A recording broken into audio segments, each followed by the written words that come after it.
Listeners, we are actually starting this episode a little differently than we normally do since we taped this episode, which I believe was back in May, correct, Emily? Yes, it was May of 2023. Since then, we have lost one of our very esteemed members of the FTT alum, Alan Arkin. Yes, And we wanted to take a few minutes. I don't think it can go without saying and giving some respect to this great actor that we lost and that we really miss.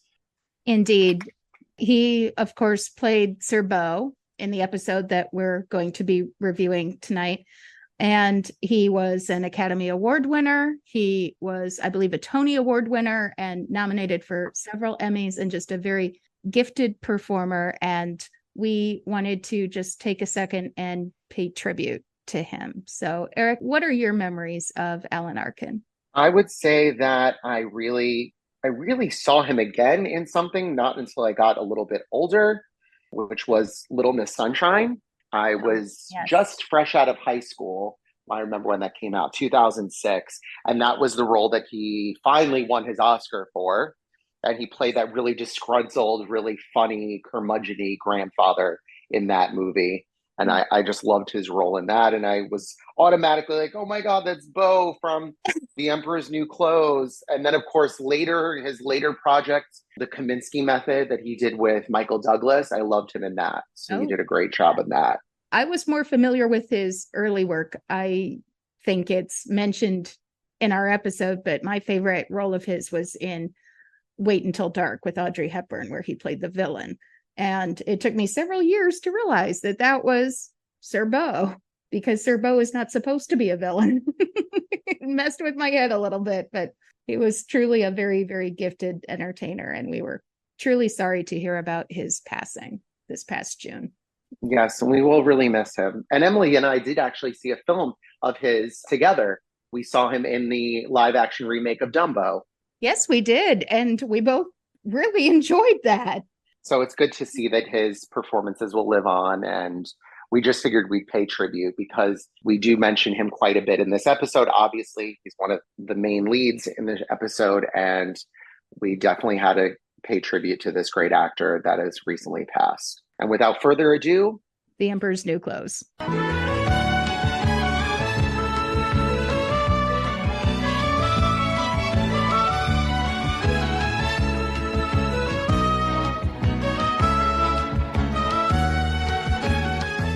Welcome to tonight's tale, a fairy tale theater podcast.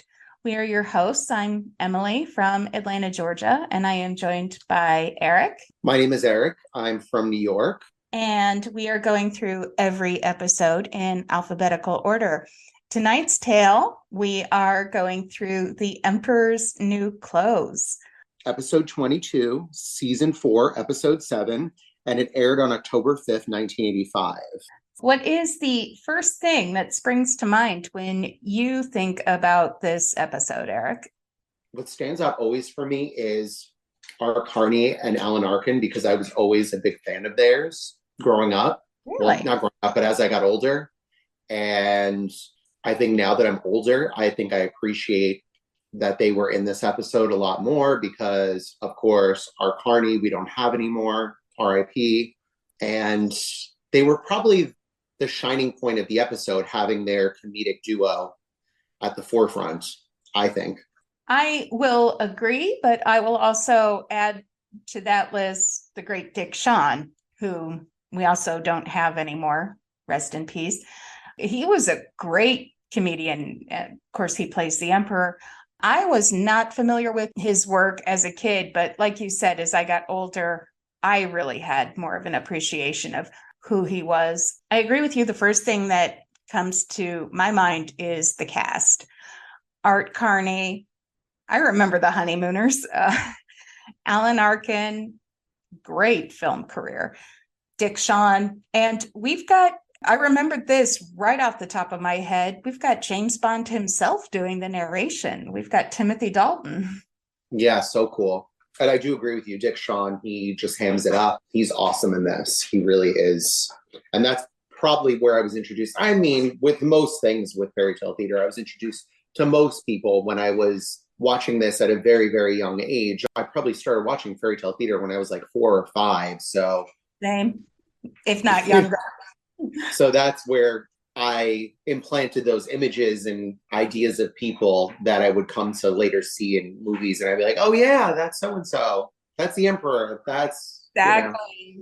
Exactly. I'm the same way. I grew up going, Dick Shawn. Oh, he's funny. Oh, he was the emperor. Alan Arkin. Oh, he was spooky and Wait Until Dark. Now, why do I know him? Oh, that's right. He was Sir Bob. That's the way we grew up. We knew them in fairy tale theater first.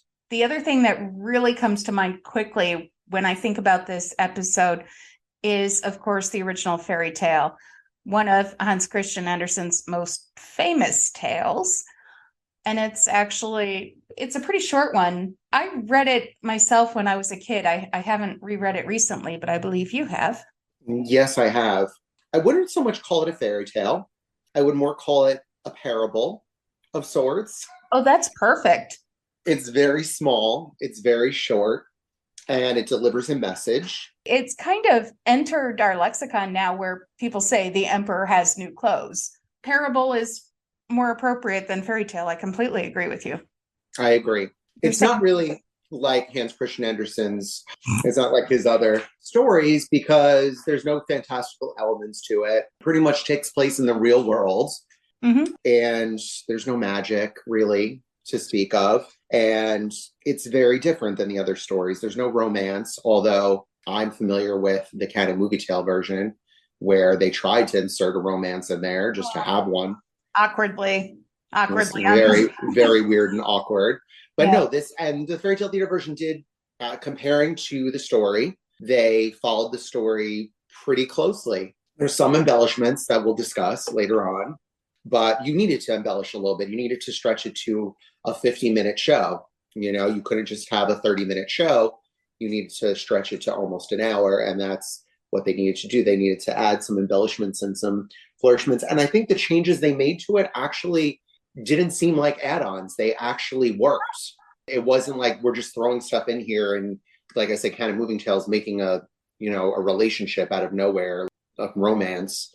It wasn't anything of that sort. It worked. It seemed to be.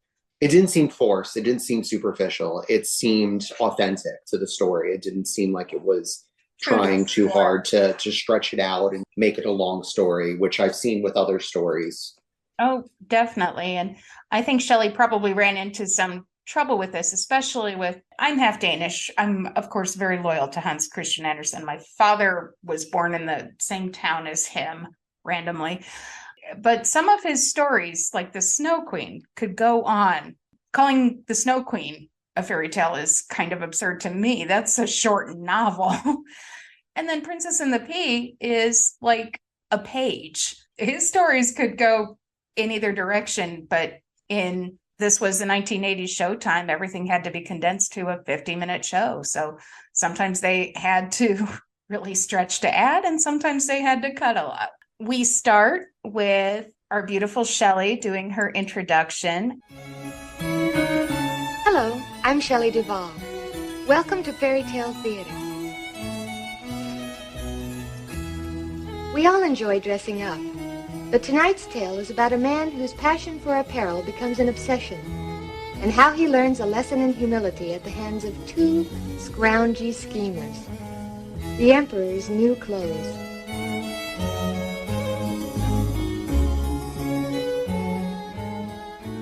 And this is where we see that they are setting the costumes and sets based on the court of, I think it's Louis XV of France. So in the 1700s, which I think was a beautiful artistic direction. It worked for me. How'd you feel about it? It was very much giving me like that type of vibe, Paris of Versailles, Marie Antoinette.